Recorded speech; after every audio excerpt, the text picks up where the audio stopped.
1. El Salvador human rights crisis, NGO forced to leave amid Govt Repression.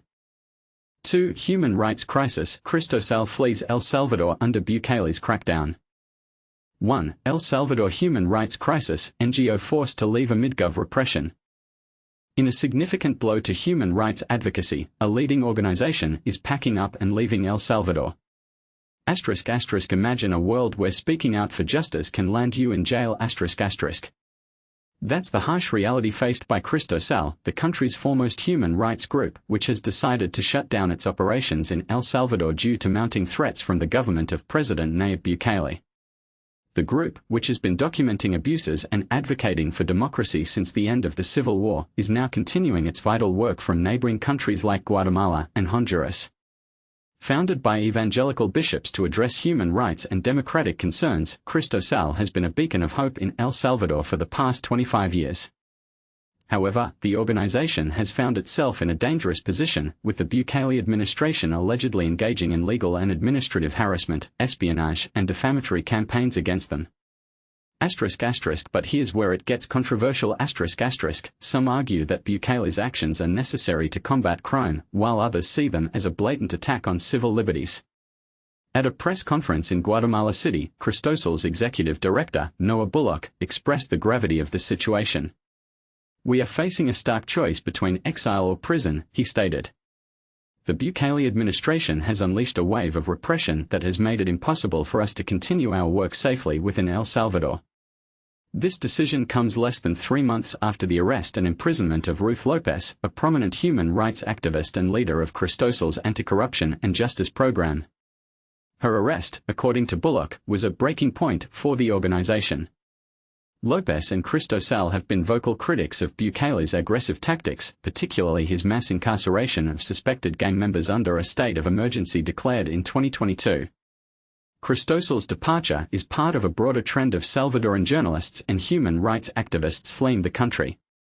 The Asociación de Periodistas de El Salvador estimates that at least 40 journalists have been forced to leave, highlighting the growing climate of fear and intimidation. President Bukele, who was re-elected last year, maintains that his policies have significantly reduced crime in the country. While crime rates have indeed dropped, critics argue that this has come at a steep cost, with over 85,000 young men detained and numerous human rights violations reported. And this is the part most people miss. Bukele's administration has been systematically silencing voices of dissent, a strategy that has drawn comparisons to authoritarian regimes in China, Russia, Belarus, Venezuela, and Nicaragua. In May, the government passed a foreign agents law, allowing authorities to monitor and tax NGOs with international funding. This move is widely seen as an attempt to target critics of the government. Bukele, who often refers to himself as the world's coolest dictator, has cultivated close ties with the Trump administration, which has supported his hardline approach. Earlier this year, Trump deported hundreds of Venezuelan migrants to El Salvador, many of whom were labeled as gang members and sent to the notorious secret prison. What do you think about Bukele's methods? Are they justified in the name of public safety, or are they a dangerous overreach of power? Share your thoughts in the comments below. 2. Human rights crisis, Cristosal flees El Salvador under Bukele's crackdown.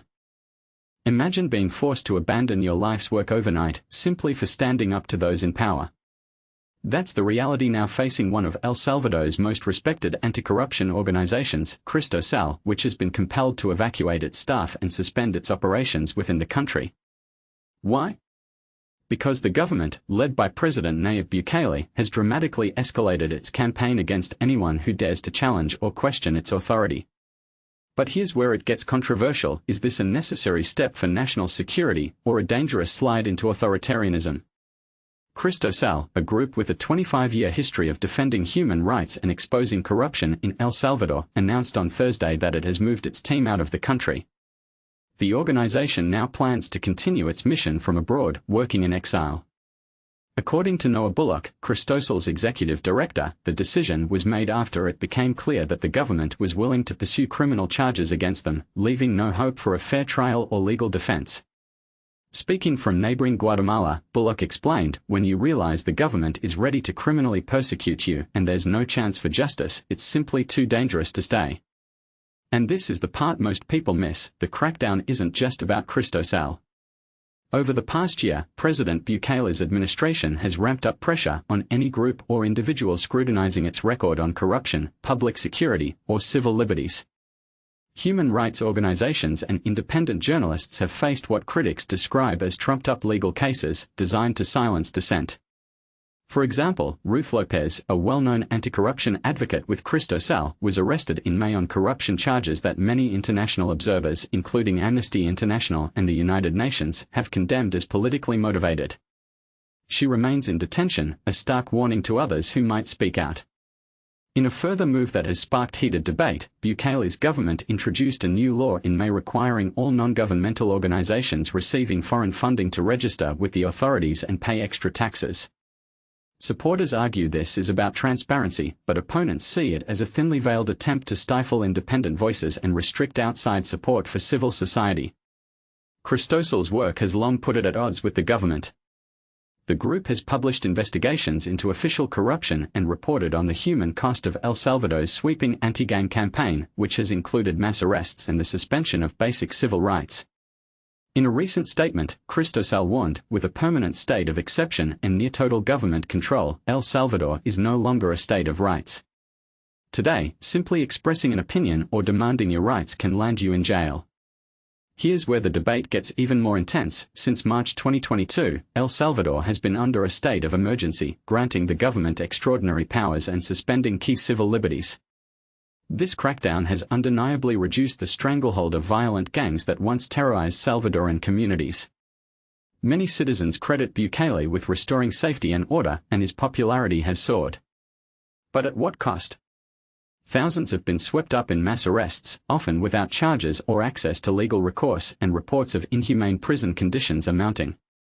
There are even allegations that Bukele's administration has secretly negotiated with gang leaders behind closed doors. Despite the government's claims of record-low crime rates and the dismantling of criminal networks, critics argue that the ongoing state of emergency is being used as a tool to intimidate and silence anyone who questions the official narrative. The story doesn't end with Cristosal. In April 2023, the renowned investigative news outlet El Faro also announced it was moving its administrative and legal operations abroad, citing fears of legal harassment and surveillance. Yet, their journalists remain in El Salvador, determined to keep reporting the truth. So, what do you think?